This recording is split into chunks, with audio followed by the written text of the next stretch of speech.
അടുത്ത പരിശുദ്ധമായ വാഗ്ദാനത്തിൽ നമ്മളെ ഊട്ടിയുറപ്പിക്കുവാനായിട്ട് നമ്മളുടെ ജീവിതത്തിൽ നമ്മൾ ദൈവത്തെ വിശ്വസിക്കുക. പൂർണ്ണമായുള്ള ഒരു വിശ്വാസമാണ് നമ്മുടെ സംരക്ഷണത്തിന്റെ ആധാരം, അല്ലെ? നമ്മള് ദൈവത്തിന്റെ മുമ്പിൽ സമർപ്പിക്കുന്ന ഓരോ പ്രാർത്ഥനകളും കേൾക്കുന്നു. ദൈവം അതിന്റെ പ്രത്യുത്തരമായിട്ട് നമ്മുടെ ജീവിതത്തിൽ പ്രവർത്തിക്കുന്നു. ഇതെല്ലാം സംരക്ഷണത്തിന്റെ ഒരു സോഴ്സാണ്. ദൈവം തരുന്ന നമ്മുടെ പ്രാർത്ഥന കേൾക്കുന്നത് നമ്മുടെ ആത്മാവിന്റെ, നമ്മുടെ ജീവിതത്തിന്റെ, നമ്മുടെ ജീവിതയാത്രകളുടെ എല്ലാ മേഖലകളിലും ദൈവം കരുതുന്നുണ്ട്, സഹായിക്കുന്നുണ്ട്, സംരക്ഷിക്കുന്നുണ്ട് എന്നുള്ള ആ വാഗ്ദാനത്തിന്റെ ഒരു അനുഗ്രഹ അടയാളമാണ് എല്ലാ കാര്യങ്ങളിലും നമ്മുടെ ജീവിതത്തിൽ ഇന്നുവരെ ദൈവം നടത്തിയിരിക്കുന്ന എല്ലാ പ്രവൃത്തികളും. ഈ വാഗ്ദാനങ്ങളെല്ലാം നമ്മൾ ഉറപ്പായ വിശ്വാസത്തോടു കൂടെയാണ് നമ്മൾ സ്വീകരിക്കുന്നതെങ്കിൽ ചിലപ്പോ ചില സമയങ്ങളിൽ നമുക്ക് ഉടനെ തന്നെ നമ്മൾ പ്രാർത്ഥിക്കുന്നതിൽ അല്ലെങ്കിൽ പ്രവർത്തിക്കുന്നതിൽ നമ്മൾ ആത്മീയമായും ഭൗതികമായും അധ്വാനിക്കുന്നതിലൊക്കെ പ്രത്യേകിച്ച് പെട്ടെന്നൊന്നും നമ്മള് ആഗ്രഹിക്കുന്നത് പോലെ നടക്കണമെന്ന് വിചാരിച്ച് ചിലപ്പോൾ നടക്കാതെ വരാൻ സാധ്യതകളുണ്ട്. കാരണം ദൈവത്തിന്റെ ഇഷ്ടം അനുസരിച്ച് ഉപയോഗിക്കുന്നെങ്കിൽ, ഇഷ്ടം അനുസരിച്ച് പ്രവർത്തിക്കുന്നെങ്കിൽ നമ്മൾ അതിനെ ചോദ്യം ചെയ്യാനോ അല്ലെങ്കിൽ ആ മേഖലകളിൽ ദൈവത്തിന് ചിന്തകളെക്കാൾ മുകളിൽ നമ്മൾ ചിന്തിക്കാനോ നമുക്ക് പിശാച് ഒരുപാട് പ്രലോഭനങ്ങൾ തരും. ചില ജീവിതങ്ങള് ദൈവമായിട്ട് ഒരുപാട് അടുത്ത് നിൽക്കുകയാണ്, പക്ഷെ ലോകം നോക്കുമ്പോൾ അവരുടെ ജീവിതങ്ങളിൽ ഭയങ്കര നിരാശയും പ്രതിബന്ധങ്ങളും രോഗവും ദാരിദ്ര്യ ദുഃഖവും ഒക്കെ ഇങ്ങനെ തളം കെട്ടി കിടക്കുക. പക്ഷെ അവരെ സംബന്ധിച്ച് അതൊന്നും ഒരു പ്രശ്നമില്ലായിരിക്കും. പക്ഷെ ലോകത്തില് ചുറ്റുമുള്ളവർക്ക് അത് ഭയങ്കര പ്രശ്നമായിരിക്കും. ചുറ്റുമുള്ളവർ പറയും അവര് ദൈവത്തെ വിളിച്ച് വിളിച്ച് അവര് വലിയ ദാരിദ്ര്യത്തിലായി, രോഗത്തിലായി, ബുദ്ധിമുട്ടിലായി, ക്ലേശങ്ങളിലായി, ആരുമില്ലാതായി എന്ന് പറയുന്നവരുണ്ട്. പക്ഷെ അവർക്ക് ഉള്ള വിശ്വാസ നിലപാടാണ് ദൈവം അവരെ അനുഗ്രഹിക്കാൻ ഇടയാക്കുന്നത്. നമുക്കറിയാം ഈശോയെയും പരിശുദ്ധമ്മയെയും അതുപോലെ വിശുദ്ധ ഗ്രന്ഥത്തിൽ എഴുതി വെച്ചിരിക്കുന്ന എല്ലാ ജീവിതങ്ങളും, ദൈവ കൃപയോട് ഐക്യപ്പെട്ടിട്ടുള്ള എല്ലാ ജീവിതങ്ങളും സഹനങ്ങളുടെ തീച്ചുളയിൽ കൂടി തന്നെ പോയവരാണ്, അല്ലെ? ആണോ? കേൾക്കുന്നുണ്ടോ? അതെ അതെ എല്ലാവരും സഹനങ്ങളുടെ തീച്ചുളയിൽ കൂടി കടന്നു പോയത്. അപ്പൊ അതുകൊണ്ട് ചോദ്യങ്ങൾ ചോദിക്കാൻ നമുക്ക് ഈശോയോട് ചോദ്യങ്ങൾ ചോദിക്കുന്നതുകൊണ്ട് കുഴപ്പമൊന്നുമില്ല. പക്ഷെ കാര്യങ്ങൾ മനസ്സിലാക്കിയാണ് ചോദ്യങ്ങൾ ചോദിക്കണമെങ്കിൽ ഉത്തരങ്ങൾ കിട്ടാനായിട്ട് ഉത്തരങ്ങൾ തരുന്നത് നമുക്ക് മനസ്സിലാക്കാൻ സാധിക്കും. പരിശുദ്ധ അമ്മ എന്ന് പറഞ്ഞ ആരായിരുന്നു? ദൈവമാതാവ്, ദൈവത്തിന്റെ അമ്മ അല്ലെ? ദൈവത്തിന്റെ അമ്മയ്ക്ക് വല്ലതിനും കുറവുണ്ടോ? ശരിക്കും ഇല്ല. പക്ഷെ കുറവുകളുടെ നിറവുകളിലായിരുന്നു പരിശുദ്ധ അമ്മ ഭൂമിയിൽ ജീവിച്ചത്രയും കാലം ജീവിച്ചു കടന്നു പോയത്. അപ്പോ അമ്മയ്ക്ക് വേണമെങ്കിൽ, ദൈവത്തിന്റെ അമ്മയ്ക്ക് പോലും എത്രമാത്രം സഹനങ്ങൾ നേരിട്ടെങ്കിൽ ദൈവത്തിന്റെ വിശ്വാസത്തില് നിലകൊള്ളുന്ന മനുഷ്യര് ഈ സഹനങ്ങളിൽ കൂടി അല്ലെങ്കിൽ പ്രതിസന്ധിയിൽ കൂടി കടന്നു പോകണം എന്ന് തന്നെയാണ് പരിശുദ്ധ അമ്മയും അല്ല ദൈവപുത്രൻ തന്നെ ഈ ഭൂമിയിൽ ജീവിച്ചത് അതുപോലെ സഹനങ്ങളിൽ തന്നെയാണ്. അപ്പൊ എല്ലാ വാഗ്ദാനം നിലനിർത്തുക എന്ന് പറഞ്ഞാൽ ദൈവിക ചിന്തയോട് ഐക്യപ്പെടുത്തുക, നമ്മുടെ ജീവിതങ്ങളിൽ ചേർത്ത് വെക്കുക എന്നുകൂടിയുണ്ട്. അല്ലാതെ നമ്മൾ ദൈവത്തോട് പ്രാർത്ഥിക്കുന്നു, ദൈവഹിതം നടക്കട്ടെ എന്ന് പ്രാർത്ഥിക്കുന്നു, പക്ഷെ നമ്മുടെ ഉള്ളിൻ്റെ ഉള്ളിൽ പരിശോധിക്കുന്ന ദൈവത്തിന്റെ മുമ്പിൽ നമുക്കൊരു വിശ്വാസ യോഗ്യതയുള്ളവരാണോ, വിശ്വാസ നിലപാടുള്ളവരാണോ, വിശ്വസ്തതയുള്ളവരാണോ എന്ന് മനുഷ്യരല്ല ശ്രദ്ധിക്കുന്നത്, ദൈവമാണ്. അതുകൊണ്ടാണ് പലപ്പോഴും നമുക്ക് സുരക്ഷിതത്വത്തിന്റെ ഉള്ളില് നമുക്ക് ഇന്ന് വരെ വലിയ ബുദ്ധിമുട്ടുകൾ കൂടി കടന്നു പോയിട്ടുണ്ടെങ്കിലും ഒരു അനുഗ്രഹം അല്ലെങ്കിൽ ഒരു സംരക്ഷണം നമ്മളെ വലിയ സങ്കടങ്ങളിലും നമ്മളെ പൊതിഞ്ഞു പിടിച്ച് ഇവിടം വരെ എത്തിച്ചത്. ഇതെല്ലാം ദൈവത്തിന്റെ എന്താണ്? ദൈവത്തിന്റെ സംരക്ഷണത്തിന്റെ ഒരു അടയാളമാണ്, അല്ലെ? ഇന്നുവരെ ഒരുപാട് സങ്കടങ്ങളും രോഗങ്ങളും സാമ്പത്തികമായ ബുദ്ധിമുട്ടും എല്ലാം വന്നെങ്കിലും നമ്മൾ അതിജീവിച്ചു എന്നുള്ളത് ദൈവത്തിന്റെ സംരക്ഷണത്തിന്റെ ഒരു അടയാളമാണ്. നമുക്ക് മറിയത്തിന്റെ സ്തോത്രഗീതം വായിക്കാം. ഒമന ബെഞ്ചമിൻ വായിക്കാം.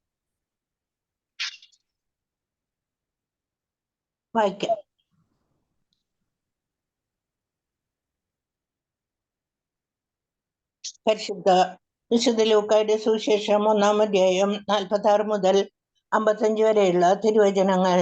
പരിശുദ്ധ അമ്മയുടെ സ്തോത്രഗീതം. മറിയം പറഞ്ഞു, എന്റെ ആത്മാവ് കർത്താവിനെ മഹത്വപ്പെടുത്തുന്നു, എന്റെ ചിത്തം എന്റെ രക്ഷകനായ ദൈവത്തിൽ ആനന്ദിക്കുന്നു. അവിടുന്ന് തന്റെ ദാസിയുടെ താഴ്മയെ കടാക്ഷിച്ചു. ഇപ്പോൾ മുതൽ സകല തലമുറകളും എന്നെ ഭാഗ്യവതി എന്ന് പ്രകീർത്തിക്കും.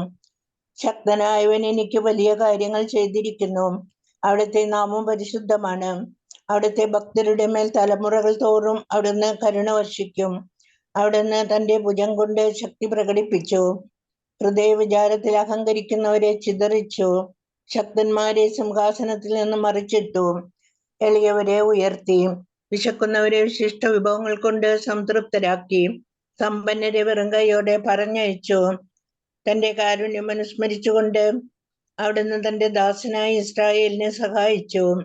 നമ്മുടെ പിതാക്കന്മാരായ അബ്രഹത്തോടും അവന്റെ സന്തതികളോടും എന്നേക്കുമായി ചെയ്ത വാഗ്ദാനം അനുസരിച്ച് തന്നെ നമ്മുടെ കർത്താവായ ഈശോ മിശിഹായ്ക്ക് സ്തുതി. ദൈവവചനമാണ് നാം കേട്ടത്. നമ്മുടെ കർത്താവായ മിശിഹായ്ക്ക് സ്തുതി. അബ്രഹത്തിന് കൊടുത്ത വാഗ്ദാനം യഥാർത്ഥത്തില് നമുക്കറിയാം 12-ാമത്തെ അധ്യായത്തിലാണ്. ഉൽപ്പത്തി പുസ്തകത്തിലെ 12-ാമത്തെ അധ്യായത്തിലാണ് അബ്രഹത്തിന് ഒരു വലിയൊരു വാഗ്ദാനം, നീ ഒരു വലിയൊരു ജനതയാകും എന്ന് പറഞ്ഞിട്ടുണ്ട്, അല്ലെ? ആ വചനം ഒന്ന് വായിക്കാവോ? ജസ്റ്റ് ഒന്ന് വേഗം വായിക്കാവോ? ഉൽപ്പത്തി പുസ്തകം 12-ാം അധ്യായത്തിലെ ഉള്ള വചനം. അബ്രഹാമിനെ വിളിക്കുന്നു എന്നുള്ള വചനഭാഗം കർത്താവ് വായിക്കുന്നുണ്ടാരെങ്കിലും കേൾക്കാവോ? ഉൽപ്പത്തി പുസ്തകം 12-ാം അധ്യായത്തിൽ 1-ാമത്തെ വചനമേ വായിക്കാമോ? കർത്താവ് അബ്രഹാമിനോട് അരുളി ചെയ്തു, നിന്റെ ദേശത്തെയും ബന്ധുക്കളെയും പിതൃഭവനത്തെയും വിട്ട് ഞാൻ കാണിച്ചു തരുന്ന നാട്ടിലേക്ക് പോവുക. ഞാൻ നിന്നെ വലിയൊരു ജനതയാക്കും. നിന്നെ ഞാൻ അനുഗ്രഹിക്കും. നിന്റെ പേര് ഞാൻ മഹത്തമാക്കും. അങ്ങനെ നീ ഒരു അനുഗ്രഹമായിരിക്കും. നിന്നെ അനുഗ്രഹിക്കുന്നവരെ ഞാൻ അനുഗ്രഹിക്കും. നിന്നെ ശപിക്കുന്നവരെ ഞാൻ ശപിക്കും. നിന്നിലൂടെ ഭൂമുഖത്തെ വംശങ്ങളെല്ലാം അനുഗ്രഹീതമാകും. അത് നമ്മള് 12-ാം അധ്യായത്തിൽ ഇത്രയും വലിയൊരു വാഗ്ദാനം കൊടുത്തിട്ടുണ്ട്. പക്ഷെ 17-ാമത്തെ അധ്യായം ആയിട്ട് പോലും, അതായത് 75-ാമത്തെ വയസ്സിലാണ് അബ്രഹത്തിന് ദൈവം ഇങ്ങനെ ഒരു വാഗ്ദാനം കൊടുക്കുന്നത്. പക്ഷെ 99 വയസ്സ് 100 വയസ്സിനോട് അടുത്തിട്ടാണ് വീണ്ടും അബ്രഹത്തിന് ഒരു കുഞ്ഞിനെ കൊടുക്കുന്നത്. അപ്പൊ അത്രയും വർഷത്തെ ഗ്യാപ്പ് ഉണ്ട്, അല്ലെ? ഒരു 25 വർഷം അല്ലെങ്കിൽ 28-30 വർഷമൊക്കെ നീണ്ടു പോകുന്ന ഒരു വാഗ്ദാനത്തിന്റെ മുമ്പില് വിശ്വാസത്തോടെ നിൽക്കുക എന്ന് പറഞ്ഞ വലിയൊരു വെല്ലുവിളി തന്നെയാണ്, അല്ലെ? അതായത് നമ്മള് ഒരു വിശ്വാസ വിശുദ്ധിയിൽ ജീവിക്കുകയാണ്. ദൈവം തരുമെന്നുള്ള പൂർണ്ണമായ ബോധ്യത്തിൽ ജീവിക്കുകയാണ്. പക്ഷെ കാലങ്ങൾ കഴിയുന്തോറും, നാളുകൾ കഴിയുന്തോറും ഈ പറഞ്ഞ വാഗ്ദാനം നിറവേറ്റപ്പെടുന്നില്ല. എങ്കിലും നമുക്ക് 1 കഴിഞ്ഞു, 2 കഴിഞ്ഞു, 3 വർഷം കഴിയുമ്പോഴേക്കും, ഒരു 4-5 വർഷം കഴിയുമ്പോഴേക്കും അത് എന്റെ തോന്നലുകളാണോ എന്നൊക്കെ വിചാരിച്ച് ആ തോന്നലുകളാക്കി ആ വാഗ്ദാനങ്ങളെ പരീക്ഷിക്കാൻ, അല്ലെങ്കിൽ വാഗ്ദാനങ്ങളെ അവിശ്വസിക്കാൻ കാരണമുണ്ടാക്കുന്ന ഒരുപാട് പ്രലോഭനങ്ങൾ ഉണ്ടാവും, അല്ലെ? ഒരു മനുഷ്യനല്ലേ അബ്രഹാം സ്വന്തം ജനതയെ, സ്വന്തം ഭവനത്തെ മുഴുവനും, പിതൃഭവനത്തെ വിട്ട് കർത്താവ് പറയുന്ന വഴി കൂടി പോയ ആളാ.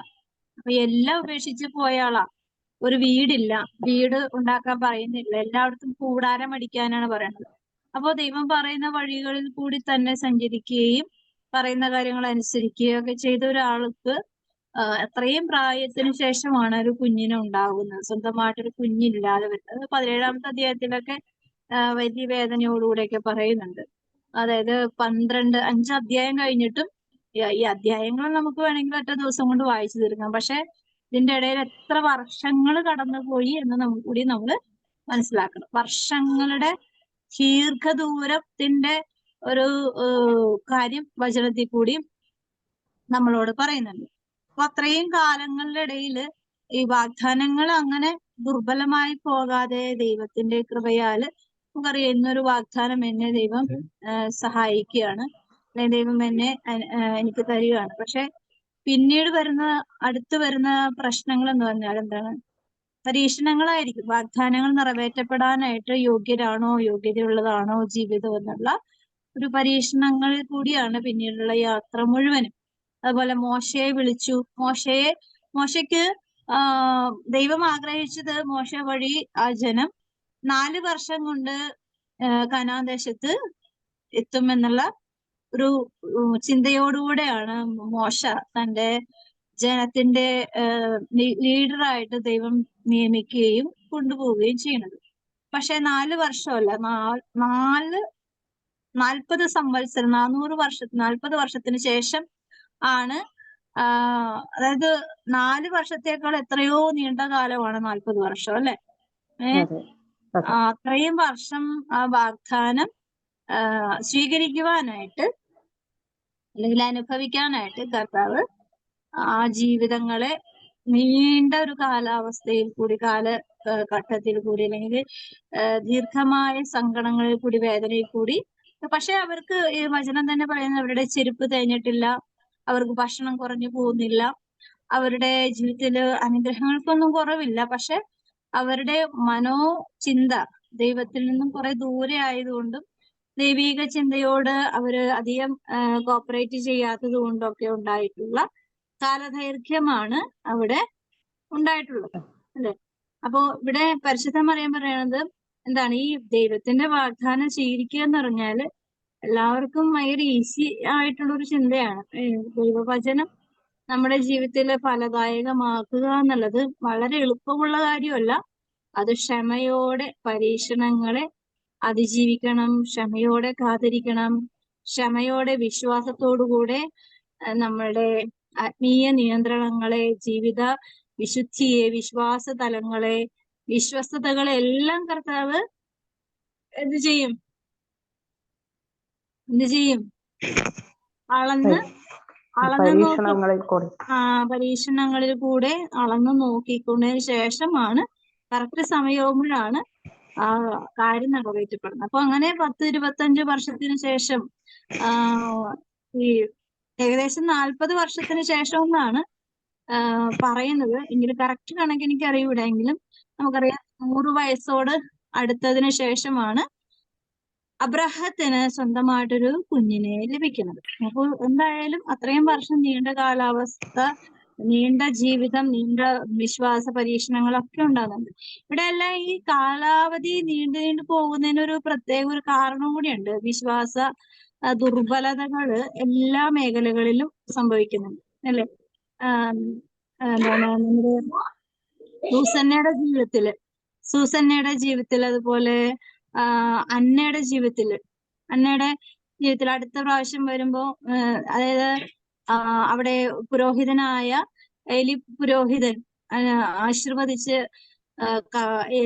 അന്നയുടെ കണ്ണുനീരിന്റെ മുമ്പില് ഏലി പുരോഹിതന് പോലും അറിയില്ല. ഏലി പുരോഹിതൻ പറയുന്നുണ്ട്, നീ എന്താണ് കള്ളു കുടിച്ച്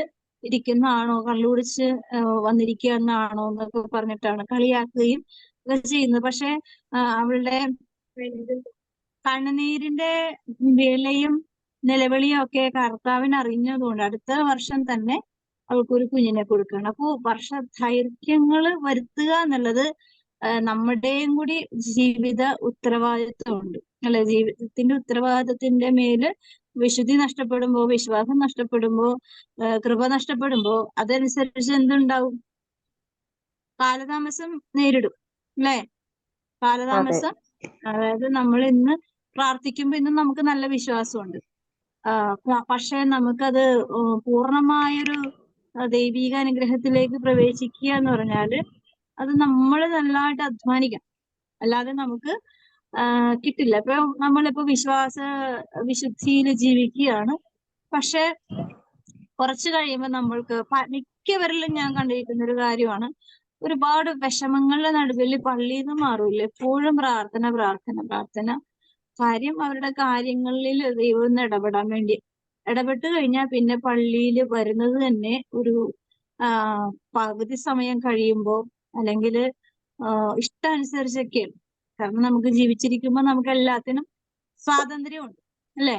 എല്ലാ കാര്യങ്ങളിലും നമുക്ക് എന്ത് വേണം, എങ്ങനെ ജീവിക്കണം എന്നുള്ള സ്വാതന്ത്ര്യം നമുക്കുണ്ട്. അതിന് ദൈവം കൈകടത്തില്ല. പക്ഷെ ഈ ജീവിതം ഈ ഭൂമിയിൽ വെച്ച് തീരും വേണ്ടല്ലോ, അവിടെ ഒരു പിടിവലിയും കൂടി ഉണ്ടെന്ന് നമ്മൾ മനസ്സിലാകുന്നില്ല. അതുകൊണ്ട് ഈ കാലഘട്ടത്തിന്റെ മനുഷ്യര് മനസ്സിലാക്കാതെ പോകുന്നത്, ദൈവം ഒന്നും കാണുന്നില്ല, കേൾക്കുന്നില്ല, ഞാൻ എന്റെ ഇഷ്ടത്തിനനുസരിച്ച് ജീവിക്കുമെന്നുള്ള ഒരു മിഥ്യാധാരണയെ കൂടിയാണ് മനുഷ്യർ എന്ത് ചെയ്തിട്ടും നമുക്ക് ഒരു തടസ്സങ്ങളില്ല, ജീവിത ദുരിതങ്ങളില്ല.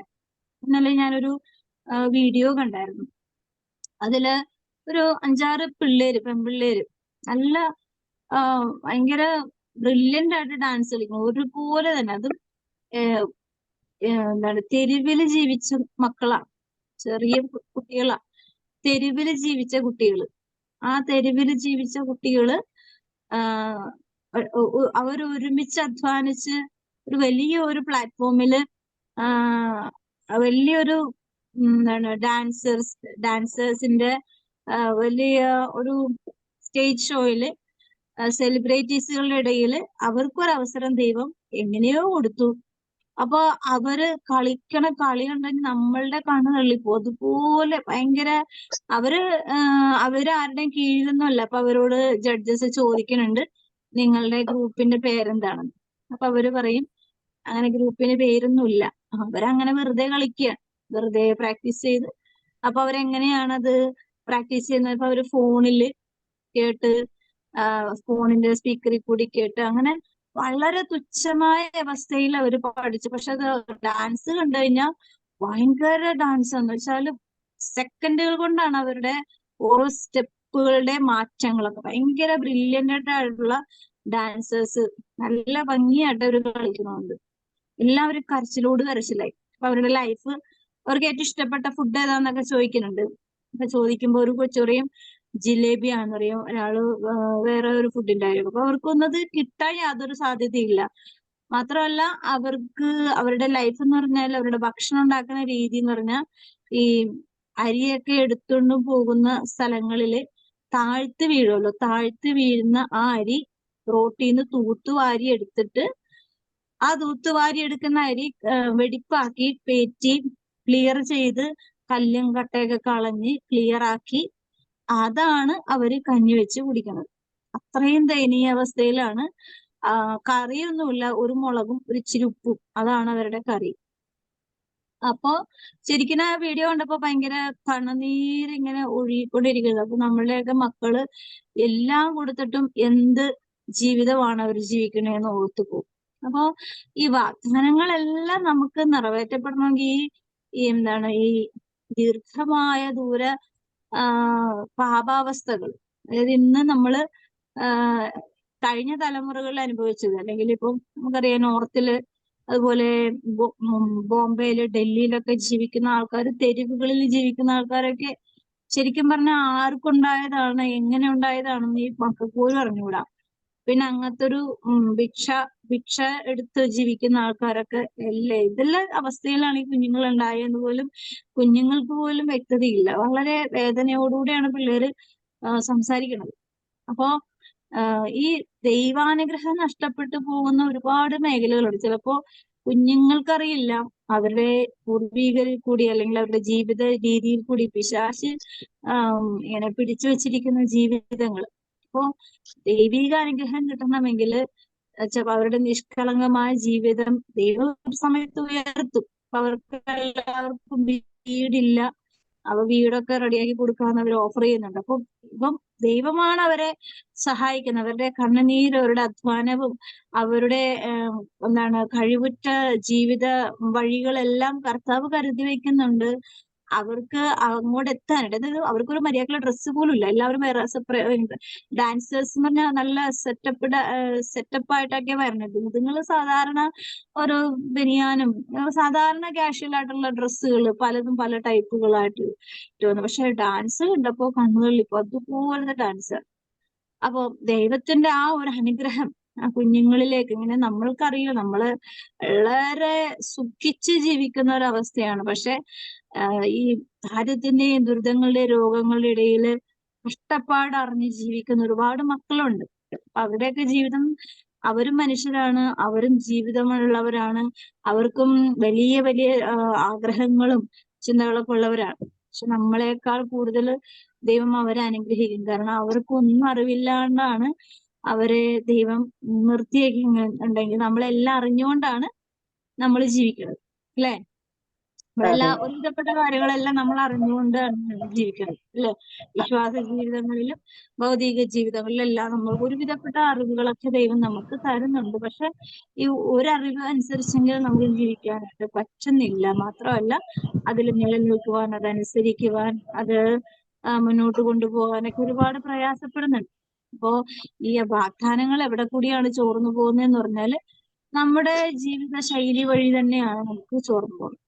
പ്രത്യേകിച്ച് നമുക്ക് പ്രാർത്ഥിക്കാം. നമുക്ക് ദൈവം അനുവദിച്ചു തന്നിരിക്കുന്ന അനുഗ്രഹങ്ങള് കാനാൻ ദേശത്തേക്ക് പോകാൻ ദൈവം 4 വർഷം ആഗ്രഹിച്ചിരുന്നെങ്കിൽ 40 വർഷമാക്കി മാറ്റിയതിന്റെ കാര്യം അവരുടെ കഠിന ഹൃദയ അവസ്ഥയോട് ദൈവം ദേഷ്യം വന്നുകൊണ്ട്, അല്ലെങ്കിൽ ദൈവത്തിന്റെ ക്ഷമയെ പരീക്ഷിച്ചത് കൊണ്ടാണ്. അവരുടെ വായില് അവര് മാംസമില്ല എന്ന് പറയുമ്പോൾ കർത്താവ് ഒരുപാട് കാടപക്ഷികളെ കൊടുക്കുന്നുണ്ട്. കാടപക്ഷികൾ തിന്നവര് മൂക്കറ്റം വരെ തിന്നു കഴിയുമ്പോൾ കർത്താവ് വളരെ അവരുടെ ആ ഒരു അഹന്ത പിടിച്ച, അനുസരണയില്ലാത്ത, ദൈവഭയമില്ലാത്ത വാക്കുകള്, ചില ദാരിദ്ര്യാവസ്ഥയുടെ നടുവിലും അഹന്തകൾക്കൊന്നും ഒരു കുറവില്ല, അഹങ്കാരങ്ങൾക്കൊന്നും ഒരു കുറവില്ല. ഭയങ്കര അഹങ്കാരാവസ്ഥയാണ്. ഈ കഴിഞ്ഞ ഒരു ദിവസം ഒരു ഇത് കണ്ടായിരുന്നു. 2 പേർക്കും കണ്ണ് കണ്ടൂട. എന്നിട്ടൊരു മനുഷ്യൻ ആ മനുഷ്യൻ നല്ലൊരു വീട് വെച്ചു കൊടുത്തു. നല്ല അത്യാവശ്യം അവർക്ക് താമസിക്കാൻ നല്ലൊരു എല്ലാം കൊണ്ട് സൗകര്യമുള്ള ഒരു വീട്, നല്ലൊരു വീട് വെച്ചു കൊടുത്തു.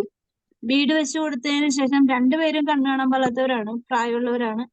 അപ്പൊ അവർക്ക് വീടിന്റെ മതിൽ വേണമെന്ന് പറഞ്ഞു മതിൽ വെച്ചു കൊടുത്തു. ഒരു വീടിന് എന്തെല്ലാം സൗകര്യം ഉണ്ടാകാമോ അതെല്ലാം വെച്ചു കൊടുത്തു. പക്ഷേ അവരെന്തോ കാര്യം പറഞ്ഞ് ആ വീട് വിട്ട് അവര് വെറുതെ തെരുവിലേക്ക് ഇങ്ങനെ നടക്കുക. അപ്പൊ എന്താണ്, പട്ടിയുടെ പാല് എങ്ങനെയായിരിക്കും എന്ന് പറയണത്? എത്ര കുഴലിട്ടാലും വളഞ്ഞേ ഇരിക്കുള്ളൂ. കാരണം അവരുടെ നിസ്സഹായതയും അവരുടെ ദാരിദ്ര്യവും ദുഃഖവും കണ്ട് ആരെങ്കിലും ഒക്കെ ഒരുപാട് മനുഷ്യരെ അങ്ങനെ സഹായിക്കുന്നുണ്ട്. നല്ല മനസ്സോടുകൂടെ, ആത്മാർത്ഥതയോടുകൂടെ, മനസാക്ഷിയോടുകൂടെ ഒരുപാട് മനുഷ്യർ സഹായിക്കുന്നുണ്ട്. പക്ഷെ അവര് ആ ഒരു ചെറുപ്പക്കാരൻ പയ്യനാണ് അത് ഭയങ്കര വേദനയോടെ പറയണത്. ഭയങ്കര വേദനയാണ്. പിന്നെ അങ്ങനെയൊക്കെ കാണിക്കുമ്പോ അവർക്ക് പിന്നെ ഒരാളെ സഹായിക്കാനായിട്ടുള്ള മനസ്സ് തന്നെ ചത്തുപോകും അല്ലേ? മനസ്സ് തന്നെ ചത്തുപോകും. കാരണം ദൈവത്തിന്റെ അനുഗ്രഹം വരുന്ന വഴിയിൽ ആ വഴിയെ തടഞ്ഞു നിർത്താൻ മനുഷ്യന് മാത്രമേ പറ്റുള്ളൂ. ഒരു വ്യക്തിക്കും ഒരു ശക്തിക്കും പറ്റും. മനുഷ്യരാണ് എല്ലാത്തിന്റെ അനുഗ്രഹങ്ങളിൽ തടസ്സം നിൽക്കുന്നത്. അത്രയും നല്ലൊരു അനുഗ്രഹ ജീവിതത്തിലേക്ക് ദൈവം അവരെ ഒരു 10 പൈസ പോലും ചെലവാക്കാതെ അവർക്ക് എല്ലാ സൗകര്യം വെച്ചു കൊടുത്ത ആ വ്യക്തി കണ്ണുനീരോടുകൂടെയാണ് പറയുന്നത്. വിഷമിച്ച് ഭയങ്കര വേദനയോടുകൂടെ എല്ലാ സൗകര്യങ്ങളും കൊടുത്തിട്ട് ഭയങ്കര വേദന. അപ്പൊ എന്താ, നമ്മൾക്ക് ഇതുപോലെ തന്നെയാണ്. ദൈവം എല്ലാ സൗകര്യങ്ങളും തന്നിട്ടും ദൈവത്തെ മറന്നുള്ള ജീവിതം ഭയങ്കര അപകടകരമായ അവസ്ഥയിലേക്ക് നമ്മളെ തന്നെ നയിക്കും. നമുക്ക് ഈശോ നൽകുന്ന തിരുവചന ഭാഗം റോമാക്കാർക്ക് എഴുതിയ ലേഖനത്തില് 10-ാം അധ്യായത്തില് 17-ാമത്തെ തിരുവചനം. വിശ്വാസം കേൾവിയിൽ നിന്നും, കേൾവി ക്രിസ്തുവിനെ പറ്റിയുള്ള പ്രസംഗത്തിൽ നിന്നുമാണ്. വിശ്വാസം കേൾക്കണം അല്ലെ?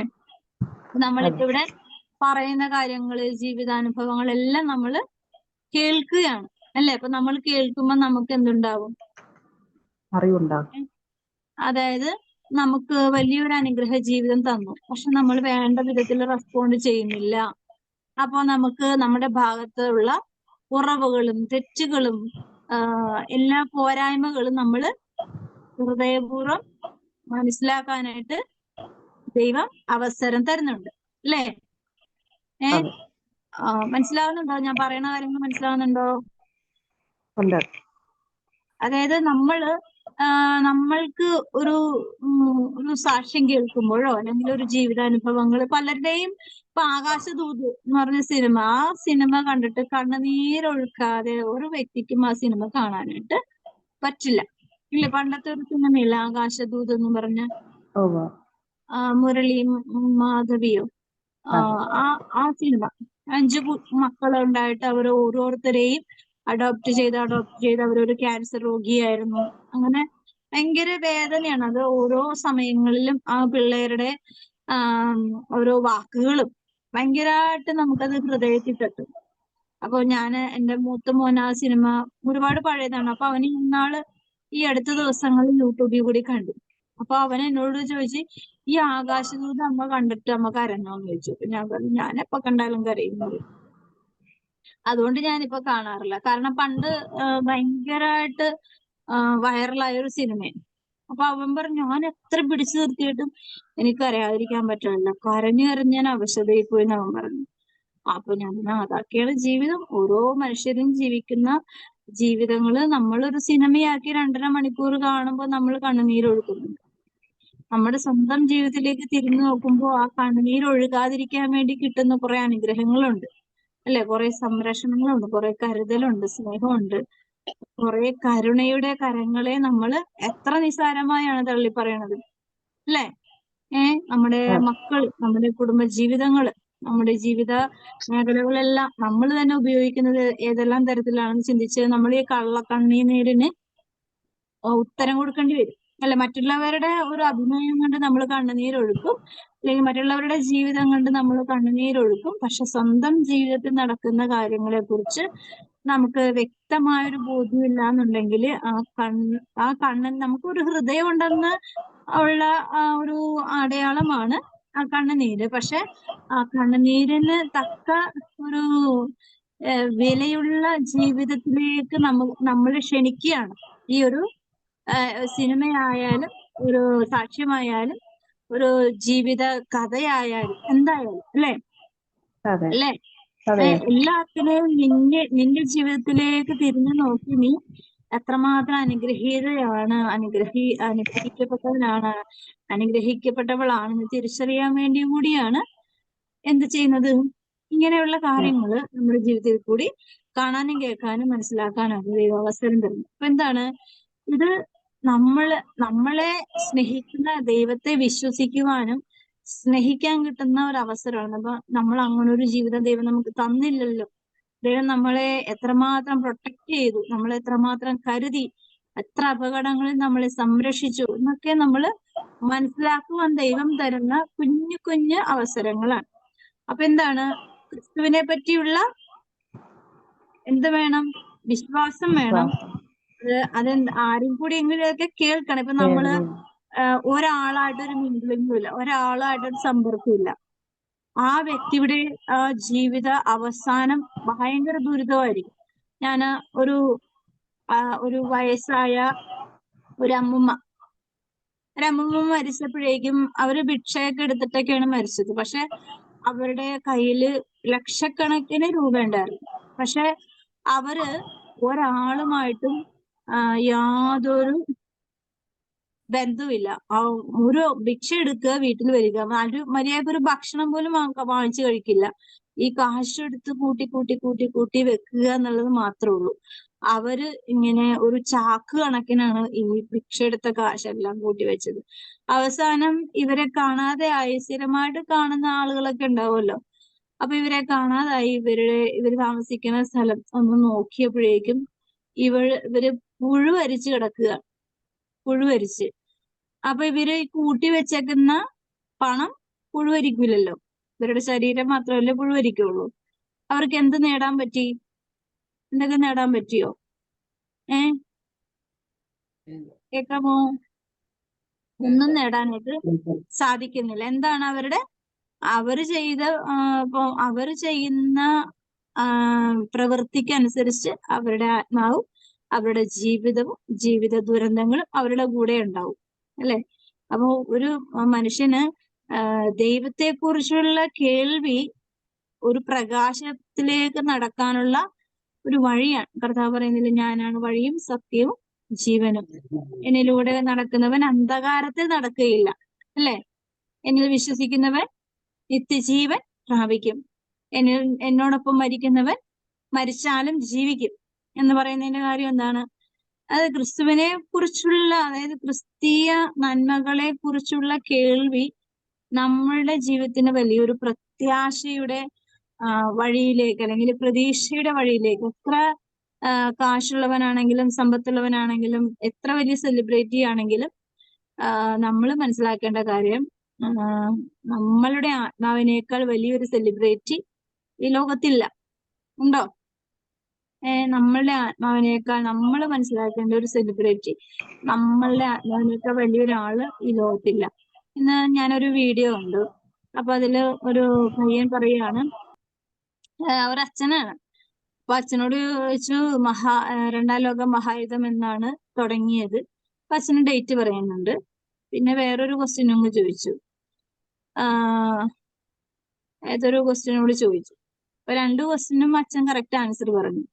അപ്പൊ അച്ഛൻ തിരിച്ച് ഞാനൊരു ക്വസ്റ്റ്യൻ ചോദിക്കട്ടെ എന്ന് ചോദിച്ചു. അപ്പൊ ചോദിക്കുന്നു പറഞ്ഞു. ഞാൻ ചോദിച്ചപ്പോ നിന്റെ പാരന്റ്സിന്റെ ബർത്ത്ഡേ അറിയാവോ എന്ന് ചോദിച്ചു. അപ്പൊ ഇല്ല, അറിയില്ല.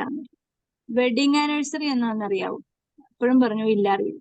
ആദ്യം ഇതൊക്കെ പോയി പഠിക്കുക, ഇതൊക്കെ ആദ്യം ചോദിച്ച് മനസ്സിലാക്കുക. അല്ലാതെ ലോകവിവരം ചോദിച്ചറിഞ്ഞ് മനസ്സിലാക്കി വലിയ അറിവ് സമ്പാദിച്ചിട്ടൊന്നും ഒരു കാര്യമില്ല. ആദ്യം അത്യാവശ്യം അറിയേണ്ട കാര്യങ്ങൾ, നമ്മുടെ ലൈഫിൽ അറിയേണ്ട കാര്യങ്ങൾ, അവരൊക്കെ ഉണ്ടാവുള്ളൂ. ബാക്കിയുള്ള അറിവുകളൊന്നും കൂടെ ഉണ്ടാവില്ല. കൂടെ ഉണ്ടാവുന്നത് സ്വന്തം അപ്പനും അമ്മയും അവരുടെ സ്നേഹവും കരുതലും മാത്രം ഉണ്ടാവുള്ളൂ. ആദ്യം അത് പോയി പഠിക്കുക, ആദ്യം അത് പോയി മനസ്സിലാക്കുക. അതാണ് ഏറ്റവും നല്ലതെന്ന് പറഞ്ഞ് അച്ഛൻ ഈ ചെറുക്കനെ ഉപദേശിച്ചു വിടുന്നുണ്ട്. അപ്പോ എന്താണ് അവിടെ എന്താ സംഭവിച്ചത്? എന്താണ്? ക്രിസ്തുവിനെ പറ്റിയുള്ള പ്രസംഗമാണ്. ക്രിസ്തു കൊടുത്ത പാരന്റ്സിനെ കുറിച്ച് നീ അറിയണം എന്നുള്ള ഒരു പ്രസംഗം. ഒരു വേണമെങ്കിൽ ഒരു 2 മിനിറ്റ് എടുത്തിട്ടുണ്ടാവുള്ളായിരിക്കും, അല്ലേ? 2 മിനിറ്റ് എടുത്തിട്ടുണ്ടാവുള്ളായിരിക്കും കഷ്ടിച്ച്. 2 മിനിറ്റ് ആ വ്യക്തിയുടെ ജീവിതത്തെ മാറ്റിമറിച്ചു. എന്താ കാര്യം? അച്ഛൻ്റെ ഉള്ളില് ഒരാളുണ്ടായിരുന്നു, ക്രിസ്തുവുണ്ടായിരുന്നു. ക്രിസ്തുവിനെ കുറിച്ചുള്ള ഒരു വിശ്വാസമുണ്ട്, വിശ്വാസത്തിന്റെ അറിവുണ്ട്, ആ അറിവിൽ കൂടി കൊടുക്കുന്ന പ്രബോധനമുണ്ട്. ഒരു കേൾവിക്കാരന്റെ ഹൃദയം തുറക്കപ്പെടുവാൻ ഒരു ദൈവിക പ്രകാശമുണ്ട്. അപ്പൊ ആ വ്യക്തിയിലേക്ക് ദൈവം കടത്തിവിടുന്ന ചിന്തകളുണ്ട്. ആ ചിന്തകള് ആ വ്യക്തിയെ ഈ ലോകത്തിന്റെ ഒരുപാട് അറിവുകളെ ചോദിച്ച് യഥാർത്ഥ അറിവുകളെ മറന്നു പോകുന്ന ഒരു കാലഘട്ടത്തിൽ കൂടിയാണ് മനുഷ്യകുലം പോയിക്കൊണ്ടിരിക്കുന്നത്. കുട്ടികൾ മുതൽ വാർദ്ധക്യത്തിലെത്തിയവരെല്ലാവരും തന്നെ ലോകകാര്യങ്ങളെ കുറിച്ചും ഭയങ്കര ശാസ്ത്രീയമായ കാര്യങ്ങള്, രാഷ്ട്രീയ കാര്യങ്ങള്, സാമ്പത്തികമായ കാര്യങ്ങള്, ഭൗതികമായ എല്ലാ തരത്തിലുള്ള കാര്യങ്ങളും ഭയങ്കര ശാസ്ത്രീയമായ പഠനം നടത്തും. തന്റെ ആത്മാവിനെ കുറിച്ചുള്ള കാര്യങ്ങള്, തന്റെ ജീവിതത്തിന്റെ വ്യക്തമായ കാര്യങ്ങള്, തന്റെ ജീവിതത്തിന്റെ തടസ്സങ്ങൾ, ബുദ്ധിമുട്ടുകൾ, അല്ലെങ്കിൽ തന്റെ ആത്മാവിന്റെ അവസ്ഥ എന്താണെന്ന് അറിയാവുന്ന കാര്യങ്ങളെ കുറിച്ച് ഒരാളും പഠിക്കാനോ അല്ലെങ്കിൽ ചിന്തിക്കാനോ തിരിച്ചറിയാനോ ശ്രദ്ധിക്കാറില്ല. അങ്ങനെ വരുമ്പോ എന്ത് പറ്റും? ക്രിസ്തുവിനെ പറ്റിയുള്ള പ്രസംഗം നഷ്ടപ്പെട്ടു പോവുകയാണ്, അല്ലെ? ക്രിസ്തുവിനെ പറ്റിയുള്ള പ്രസംഗം ഈ ലോകത്തു നിന്നും അറിയാതെ തുടച്ചു മാറ്റപ്പെടുന്നുണ്ട്. അതുകൊണ്ടാണ് ഇന്ന് ലോകത്തില് അനുഗ്രഹങ്ങളുടെ പ്രസംഗങ്ങളും അനുഗ്രഹങ്ങളുടെ പ്രബോധനങ്ങളും അനുഗ്രഹങ്ങളുടെ ചിന്തകളും ഒക്കെ മനുഷ്യന്റെ ഉള്ളിലേക്ക് പിശാച് കുത്തിയിറക്കുകയാണ്. പക്ഷെ ഇതിന് അനുഗ്രഹം വരുന്ന ഒരു സോഴ്സ് ഉണ്ടല്ലോ. മാങ്ങ വെറുതെ മോളിൽ നിന്ന് വീഴില്ല, മാവ് ഒരാള് വെക്കണം, അല്ലെ? ഇപ്പൊ നമ്മളിപ്പോ ഒരു മാങ്ങ തൈ വാങ്ങിച്ചു, നമ്മൾ വെക്കുന്നത് എന്തുദ്ദേശിച്ചാണ്? നമുക്ക് തിന്നാൻ പറ്റുന്ന ഉദ്ദേശിച്ചാണോ? അല്ല, നമ്മുടെ മക്കൾക്കെങ്കിലും ഉപകാരപ്പെടും എന്നുള്ള ഒരു പ്രതീക്ഷയോടുകൂടെയാണ് നമ്മൾ ആ മാവൻ തൈ നടുന്നത്, അല്ലെ? കർത്താവായ ദൈവം ഇത് തന്നെയല്ല ആഗ്രഹിച്ചത്. പുത്രനെ വിട്ടത് എന്തിനാ? പുത്രനിൽ കൂടി ലോകത്തിന്റെ എല്ലാ മക്കളും ഈ അനുഗ്രഹ ഫ്രൂട്ട് ഉപയോഗിച്ച് രക്ഷപ്പെടണം. ആഗ്രഹത്തോടുകൂടെ ദൈവം തന്റെ ഏറ്റവും പ്രിയപ്പെട്ടതിനെയാണ് ഈ ഭൂമിക്ക് വിട്ടുകൊടുത്തത്. പക്ഷെ എല്ലാ മനുഷ്യരും, ഒരു 99% മനുഷ്യരും ഈ ഫ്രൂട്ട് ചവറ്റി അരക്കപ്പെടുവാനുള്ള ഒരു ചിന്തയിലേക്ക് പിശാച് തന്റെ എല്ലാ കുതന്ത്രങ്ങളും ഉപയോഗിച്ച്, അതിൽ 1-1.5% ആളുകളൊക്കെ മാത്രമേ ഉള്ളൂ റിയൽ ആയിട്ടുള്ള സത്യത്തിന്റെ പ്രകാശത്തിലേക്ക് എത്തി നോക്കാൻ പോലും ചിലവരെത്തി നോക്കും, പക്ഷെ അത് ഭയങ്കര പ്രയാസമാണെന്ന് പറഞ്ഞ് പിന്നെയും പഴയ വഴിയിലേക്ക് പോകുന്ന എത്രയോ മനുഷ്യരുണ്ട്, അല്ലെ? അപ്പൊ അവനവന്റെ അധ്വാനം, അവനവന്റെ ആത്മാവിനെയെങ്കിലും സഹായിക്കാനുള്ള ഒരു പരിശ്രമം ഇല്ല എന്നുണ്ടെങ്കിൽ പിന്നെ ഈ ഭൂമിയിൽ ജീവിക്കുന്നു എന്നുള്ളതിന്റെ അർത്ഥം എന്താണ്, അല്ലെ? അപ്പൊ വിശ്വാസം എന്ന് പറയുന്നത് ദൈവത്തെക്കുറിച്ചുള്ള, അതായത് എന്നെ സൃഷ്ടിച്ച ദൈവത്തെക്കുറിച്ചുള്ള കാര്യങ്ങളെ കുറിച്ചുള്ള വ്യക്തമായ ഒരു ബോധ്യത്തിലേക്കാണ് ദൈവം നമ്മളെ നയിക്കുന്നത്. മാത്രമല്ല എന്താണ്, അതാരെങ്കിലും പറയണം. ഇല്ല, നമുക്ക് അറിവില്ലാത്ത കാര്യങ്ങള് മറ്റുള്ളവരിൽ നിന്ന് കേൾക്കുന്നത് ഞാനത് വിശ്വാസത്തോടുകൂടെ സ്വീകരിക്കണം. വെറുതെ ഒരു ചെവി കൂടി കേട്ട് നമ്മൾ ഞായറാഴ്ചത്തെ പള്ളിയിൽ കുർബാനയിൽ പ്രസംഗം പറയുന്ന അച്ഛന്മാരുടെ പ്രസംഗം എത്ര സമയം നമ്മുടെ കാതിലുണ്ടാവും അല്ലെ? വളരെ കുറച്ച് സമയമോ ഉണ്ടാവുള്ളൂ കാതില്. പക്ഷെ നമ്മൾ പള്ളിയിൽ നിന്ന് വീട്ടിലേക്ക് പള്ളിയിൽ നിന്ന് ഇറങ്ങുമ്പോ തന്നെ പറഞ്ഞ കാര്യങ്ങള് ഒരു ചെറിയ എന്തൊക്കെയോ തടഞ്ഞു നിൽക്കുന്നു. പക്ഷെ വീടെത്തുമ്പോഴേക്കും അതും ഉണ്ടാവില്ല അല്ലെ? അപ്പൊ ക്രിസ്തുവിനെ പറ്റിയുള്ള കേൾവി അങ്ങനെയായി പോകുന്നൊരു കാലഘട്ടത്തിലാണ് നമ്മൾ ജീവിക്കുന്നത്. നമ്മൾ എത്രയോ വർഷങ്ങളായി വചന പ്രഘോഷണത്തിലും കൺവെൻഷനുകളിലും ധ്യാനങ്ങളിലും ഒക്കെ പങ്കെടുക്കുന്നു. പക്ഷെ മാറ്റം സംഭവിക്കുന്നത് ധ്യാന സെന്ററുകൾക്കല്ല, യഥാർത്ഥത്തിൽ നമ്മുടെ ഹൃദയങ്ങൾക്കാണ് അല്ലെ? നമ്മുടെ ഹൃദയങ്ങൾക്ക് മാറ്റം വരാതെ ഈ ലോകം രക്ഷപ്പെടുമോ? ഒരിക്കലും രക്ഷപ്പെടില്ല. നമ്മൾ തിരിച്ചറിയണം ക്രിസ്തുവിനെ പറ്റിയുള്ള വിശ്വാസത്തോടുകൂടെ കേൾക്കുന്നവ അത് ഫലം തരുന്നതാണെന്നുള്ള ബോധ്യത്തോടുകൂടെ അത് ഏറ്റെടുക്കുവാനുള്ളൊരു കൃപ എല്ലാ മക്കൾക്കും നൽകട്ടെ. പ്രത്യേകിച്ച് ബുദ്ധി കൊണ്ട് ജീവിക്കുന്ന ഒരുപാട് മനുഷ്യരുടെ മാരകമായ ആത്മീയ ദുരന്തങ്ങളുടെ ഇടയിലാണ് നമ്മൾ ഈ ഭക്തി ഉള്ള ജീവിതം അല്ലെ വിശ്വാസ വിശുദ്ധിക്ക് വേണ്ടി കിടന്ന് കഷ്ടപ്പെടുന്നുണ്ട്. ആരും നമ്മുടെ ഇപ്പം 5 പേരുണ്ടെങ്കിൽ 4 പേരും നമുക്കെതിരായിരിക്കും. കാരണം എന്താണ്? അതങ്ങനെ വരുള്ളൂ അല്ലേ? വചനം അങ്ങനെ പറയുന്നത്. മരുമോള് അമ്മായിമ്മക്കെതിരെ വരും, മക്കള് മാതാപിതാക്കൾ എല്ലാവർക്കും എതിര് വരും. എതിര് വരുന്നതിന്റെ കാര്യം എന്താ? അപ്പൊ എങ്ങനെ പിടിച്ചു നിൽക്കാം, എങ്ങനെ നിൽക്കും എന്നുള്ള കാര്യം വചനത്തിൽ കൂടി തന്നെ പറയുന്നുണ്ട്. അങ്ങനെ നിൽക്കുന്നവർക്ക് അവസാനം വരെ പിടിച്ചു നിൽക്കുന്നവര് എന്ത് ചെയ്യും? രക്ഷപ്പെടും എന്ന് പറയുന്നത്. അപ്പൊ എങ്ങനെ പിടിച്ചു നിൽക്കാമെന്നുള്ളത് ഉൽപ്പത്തി മുതൽ വെളിപാട് വരെയുള്ള വചനങ്ങളിൽ ഒരുപാട് കാര്യങ്ങള്, ഒരുപാട് ജീവിതങ്ങള്, ഒരുപാട് അനുഭവ സാക്ഷ്യങ്ങള്, ഒരുപാട് ഉപദേശങ്ങള്, പ്രബോധനങ്ങള് എല്ലാം നമുക്ക് തരുന്നുണ്ട്. വിശ്വാസത്തോടെ ഏറ്റെടുക്കുക, അത്രമാത്രം മതി.